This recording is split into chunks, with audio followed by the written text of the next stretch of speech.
Hi friends, আজকে দেখাবো beans আলুর পোস্ত। তার জন্য দিয়ে দিলাম তেল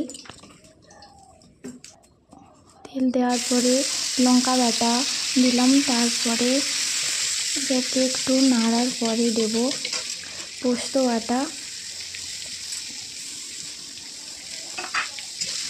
তারপরে আবার এটাকে নাড়াচাড়া করব।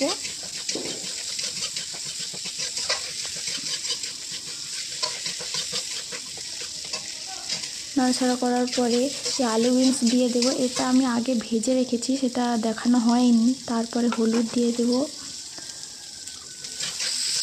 তারপরে লবণ দিয়ে দেবো, তারপরে নাড়াচাড়া করে তারপরে জল দিয়ে দেব।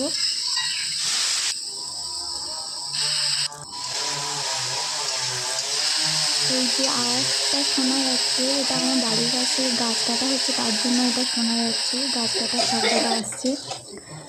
হয়ে যাওয়ার পরে ফুটিয়ে হয়ে যাওয়ার পরে নামিয়ে নেব।